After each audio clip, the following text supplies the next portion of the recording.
Batman Forever was released in 1995 and was directed by Joel Schumacher and stars Jim Carrey, Val Kilmer, and Tommy Lee Jones. And in this movie, Batman must face longtime villain Two-Face and a new villain in the Riddler, while also getting help from his new sidekick. So now we are leaving the Tim Burton universe and going into the Joel Schumacher universe.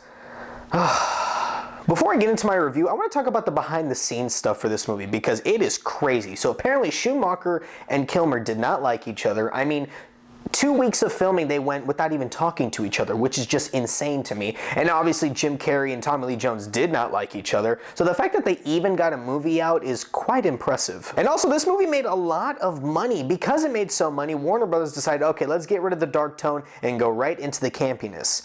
Let me just say, not a great decision. But let me get into my positives. I really love Val Kilmer as Batman. I've always said if given a proper script, Kilmer would be up there for one of the better Batmans. I mean, he has the voice, the outfit looks great. I think it's a newer version of the Keaton suit. So I think Kilmer looks great. He has an impressive Batman voice. He has a good presence about him. It's just the writing and direction they gave him was just not good. What I also love about Kilmer's Batman is the detective work shown. Batman is known as the world's greatest detective. So when the riddles are being given to him, I love that him and Alfred sit down and actually try to solve these riddles. You don't really see that in a lot of Batman movies where he's doing a lot of detective work. I actually like that this movie decided to show that side. I'm hoping in future movies we get to see more of his detective aspect because I actually really love that about Batman. This may be controversial, but I love Jim Carrey as the Riddler.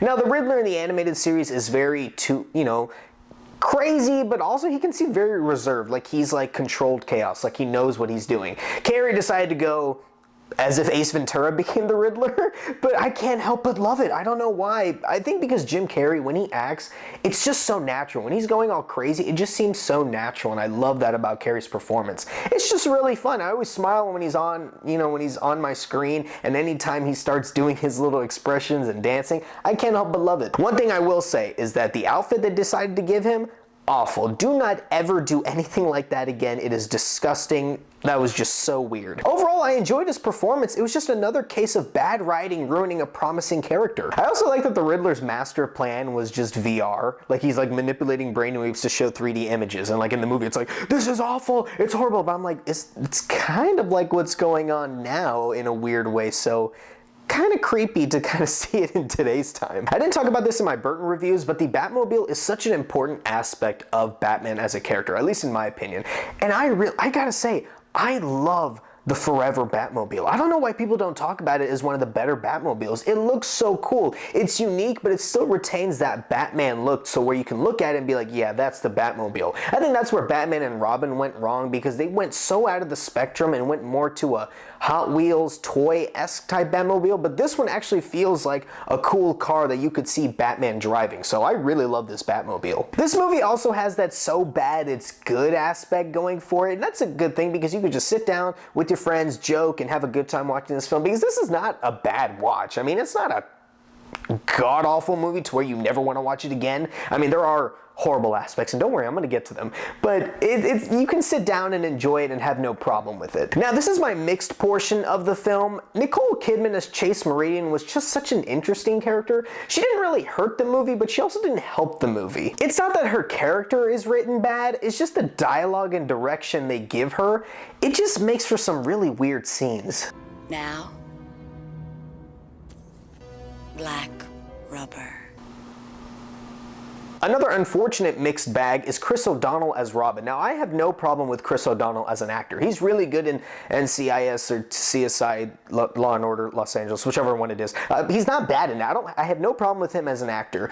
But the problem is that Nightwing, Dick Grayson, Robin, all that character combined, is supposed to be a really young character when he becomes Robin. Dick Grayson is like a child in the comics. So the fact that he's like 25 in real life and he looks 30 in this movie, it just is weird to me that the fact that Bruce Wayne adopts a 30-year-old child and brings him in. It just doesn't look good aesthetically from a movie perspective. Like, why not cast a child actor that could probably do a better job and be more believable? The other problem I have with his Robin is that they don't really showcase his skills. I mean, Dick Grayson is one of the coolest comic book characters of all time, but instead of showing off his cool athletic ability in fights, they instead showed scenes like this.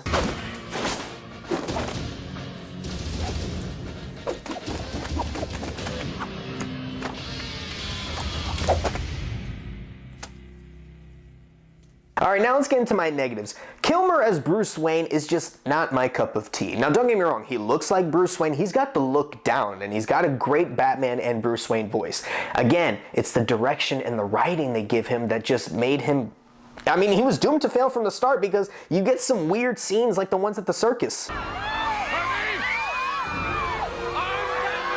Harvey! I'm Batman! Yes, that is Bruce Wayne in the middle of the entire circus shouting that he's Batman at the top of his lungs, and somehow nobody heard him. Even though there's a reporter sitting right next to him, and yet somehow nobody heard that? Come on. And also there's this weird scene with Robin when Robin's so desperately trying to become his partner, and he's like, yeah man, how are you gonna stop me? And then this is what happens. I mean, how are you gonna stop me? I can stop you. I can stop you. I just don't get what was going on in this movie. Like, how could you say cut and be like, you know what, that's it. That's the one that's going in the final. Like, I don't get it. Like, it just bad direction and bad writing, which made Kilmer's Batman doomed to fail from the start. Another unfortunate negative is Tommy Lee Jones's Two-Face. I love Tommy Lee Jones as an actor, and I am impressed that he can get this crazy of a performance, but the problem is, it's not Two-Face. It's like he's trying to outdo Jim Carrey in every scene they are in together, and it's fine. It's like we're getting a DC version of Face Off every time they're on screen together, because Two-Face is supposed to be like a super tragic character, really menacing and intimidating and tragic, but instead we get scenes like this.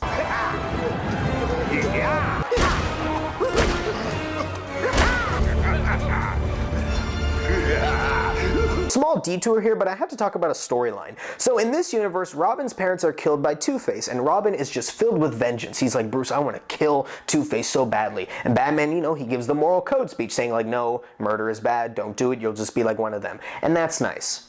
So you want to explain to me why in the third act of this movie, Bruce Wayne purposely kills him? Like, he throws his fake quarters at him, and then he falls to his death. Like, what? That makes no sense. You can't preach don't murder and then murder in the next scene. That just, oh my god, what is this movie? Also, the makeup on Two-Face just looks really bad. I mean, it looks like he went into the makeup department and they said, yeah, give him the old Ivan ooze.